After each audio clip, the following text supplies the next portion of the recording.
So marriage, I mean, we all think about, love and happily ever after, choosing who you want to spend your life with. But go back in time like 1,000 years, right? Back to the Carolingian Empire. And wasn't just about hearts and flowers. It really wasn't. Yeah. Marriage was this legal bedrock. I mean, talk about social structure, the church stepping in, early Middle Ages stuff. It's fascinating. It is. Yeah. And that's what we're diving into today, right? We're looking at how love and law and religion all kind of, they collided in the Carolingian world when it came to tying the knot. Exactly, yeah. And the sources you've dug up, those excerpts from Love and Law and what was the other one? Montehay something? Montehay.pdf, yeah. Those really highlight how marriage wasn't just about two people finding each other. It was like this cornerstone of the whole society. Absolutely. Yeah. So our mission, if we choose to accept it, is to break down marriage in the Carolingian period. I'm in. I think the legal stuff, the church's growing power, all of that, I think it really helps us understand the bigger picture of what was going on back then. Like, what was the big deal about marriage if it wasn't, true love conquering all? Right. Right. So if it wasn't just about love, what was driving marriage then? Like, what were the legal nuts and bolts? Where did it all begin, legally speaking? Well, Love and Law talks about this binding engagement thing, right? Like the medieval version of put a ring on it, but with like actual legal teeth. And this thing called the Wittum was a huge part of it. The Wittum, yeah. So this was all about the practical side of things. The groom had to give the bride something, like to guarantee her financial future, especially if she ended up a widow. Like, it was protection for her. And this wasn't just a nice gesture. It was a legally enforceable thing, right? Yeah. I mean, this focus on her financial security, that's a big difference from today. I mean, now we think more about love and feelings first and maybe finances later. But back then, Carolingian marriage, part of it was like a financial contract. Right. Yeah, exactly. The sources say the Wittum could be land, like actual property as an engagement gift, or it could be other valuables. The whole point was to make sure the bride wouldn't be left high and dry. And get this, the Wittum, it actually morphed into the Morgengabe. That morning gift thing you hear about sometimes. Giving to the bride after, Oh, wow, yeah. So it went from, like, pre-wedding security to this post-consummation gift. That's a fascinating shift, right? Yeah. It kind of shows how the emphasis and the symbolism of marriage was changing. It's like, yeah, it was about money, but it was also starting to acknowledge that, like, the intimate side of the union mattered too. Right. Okay, so shifting gears a bit.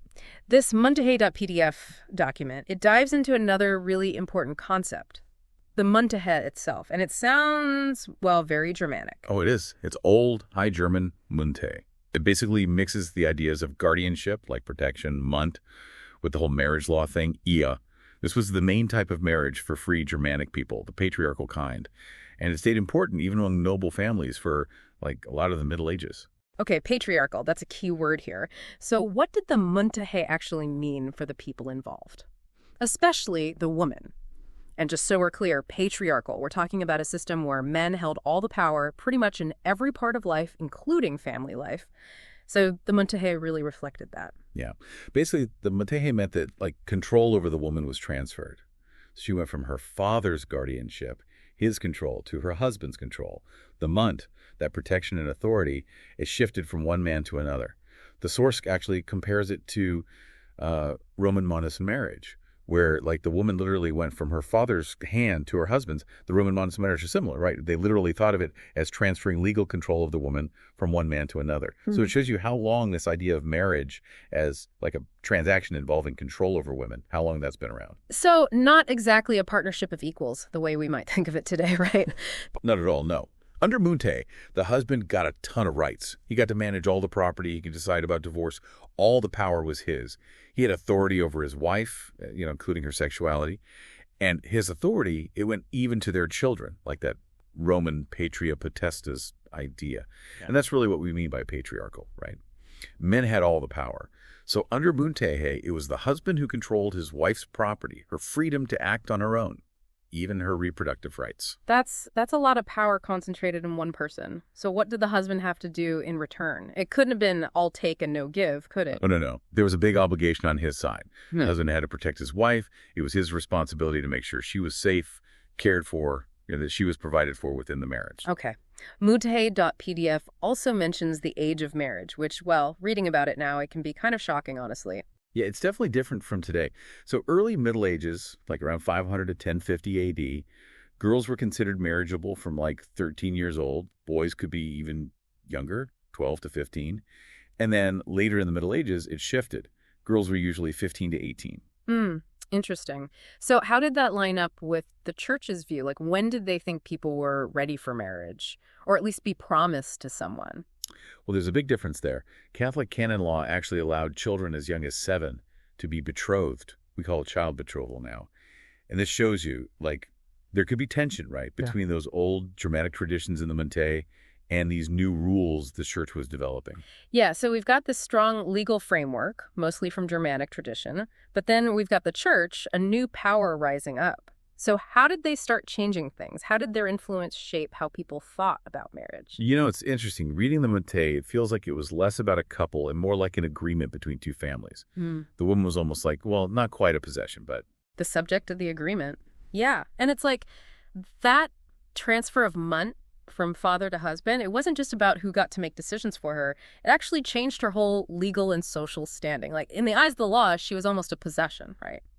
yeah, it's a tough way to put it, but that's kind of how it was. The sources describe it as a legal transaction. Marrying off the woman was the main point, and the two families would haggle over a bride price. It really shows how much family and money mattered back then, maybe more than individual feelings. And what about the wedding ceremony? I bet it wasn't like the church weddings we see today, right? Oh yeah, totally different. The Muteje wedding, it was secular, a public event, witnessed for legal reasons. The bride and groom stood in a circle of their relatives and the head of the family. He asked some questions, specific questions that were part of the law. And when the bride said yes, that was the moment, legally. That's when the munt went from her father to the groom. So no, like exchanging rings or walking down the aisle to music. Not as the main legal thing, no. But from the 4th century onwards, it started to become common for a priest to bless the couple. But this was after the family stuff, you know. So that's where you see the church starting to creep into marriage. Yeah, yeah. And then there was the, what was it called? The Heimführung. Right, the Heimführung. Literally, it means taking the bride home to the husband's house. And then, of course, there's the feast. And the Hochzeitsnacht. So even that wasn't necessarily a private affair. Yeah, sometimes the consummation, the Hochzeitsnacht, it would actually happen with witnesses watching to make it official legally. Crazy, right. It just shows how important the legal and community aspects of marriage were back then.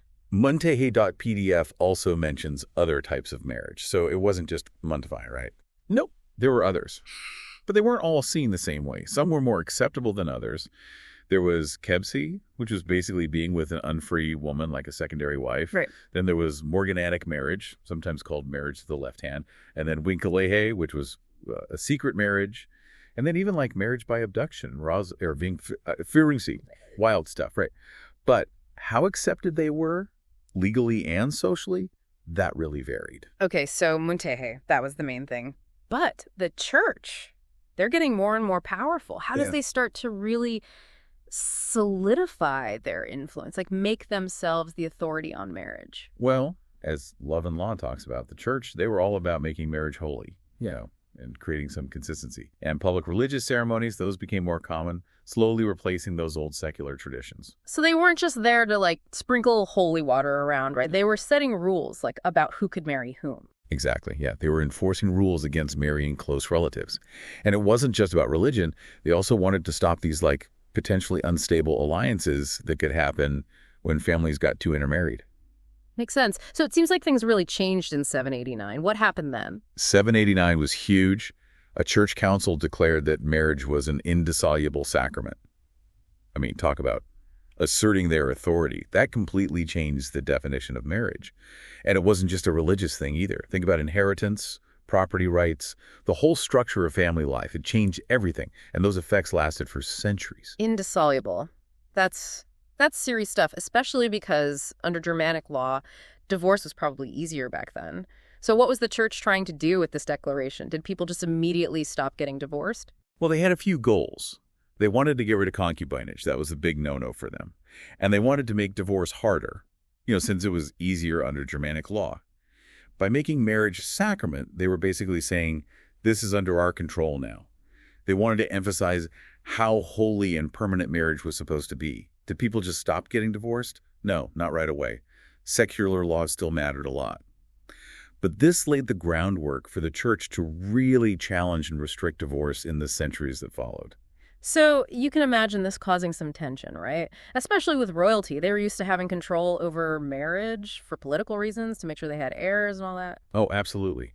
And the story of King Lothar II, it really shows this tension, this clash between what kings wanted and what the church was saying about marriage. Okay, so tell me about Lothar. What made his marriage such a big deal? Lothar II was a Carolingian king married to Theutberga. But they couldn't have children, and Lothar, he really wanted an heir. He also had this concubine, Voldrada, and they already had kids together. So he wanted to, end his marriage and marry the woman who could give him an heir and, well, legitimize his existing children. Exactly. He wanted to dump Theutberga, marry Voldrada, and make their kids his heirs, secure the dynasty. But the church, they just said marriage was a sacred, unbreakable thing, right? They weren't just going to let him do that. No way. Lothar tried to get a bunch of church councils to annul his marriage, but Pope Nicholas I, he stepped in. And this clash between the king and the pope, it's a really important moment. It shows how much things were changing. I mean, how do all these societal tensions, these changing ideas about marriage, how do they show up in the stuff people were making back then? Like the Munzi Codex. Wait, what did the pope actually do? That's pretty gutsy to go up against a king like that. It was a huge power move. The pope excommunicated Voldrada and forced Lothar to take Theutberga back. That really showed how powerful the church was becoming. Even kings had to listen to them. And it reinforced the idea that marriage was permanent and legitimate, under the church's authority. Wow. So the church wasn't just there to, offer spiritual advice. They were enforcing their rules, even against powerful rulers. Exactly. And Love and Law says, when we understand these kinds of fights and the whole legal and religious context, it helps us make sense of historical documents, like that Munzi Codex. How so? What does a manuscript like that have to do with power struggles over marriage? Well, manuscripts like the Munzi Codex, they were created during this really transitional period. You've got those old legal customs bumping up against the church's growing influence. These manuscripts, they reflect the intellectual and cultural conversations of the time, the debates and changing ideas about law, love, faith, and all of that came together in marriage. So it's not just about old books. It's like a snapshot of a society figuring out how they viewed relationships and authority. So those aren't just ancient texts. They show us the real tensions and changes happening in society back then. Precisely. The Carolingian period, it was this huge turning point. It's where those old Germanic traditions like the Montague met the church's reforms. And the result was a totally reshaped view of marriage. And those changes, they had a huge impact on Western societies that we still see today. Okay, so let's sum it all up. What are the big takeaways from this deep dive into Carolingian marriage? Well, the main thing to remember is that marriage in the Carolingian era was this complicated mix. You've got the legal stuff like the Wittum for the bride's future and the Monte for family power, all in this patriarchal system. Then you've got the church becoming more and more powerful, saying marriage is sacred and can't be broken. And we saw how the church started taking control, even against kings, like with Lothar II. And hopefully, going back in time like this helps you see how marriage has changed over the centuries. It wasn't always about romantic love, right? All those historical details, they show us how Western societies were built, and they highlight this constant push and pull between worldly power and religious power. It really does. And it leaves you with a question to think about. How did this shift in thinking about marriage from a legal and family thing to this wholly unbreakable bond, how did that shape our modern views on relationships? And what about those older ideas like family responsibility, community involvement, even those conflicts between what individuals want and what society expects? Do those still have any meaning for us today? Or are they completely outdated? That's something to ponder.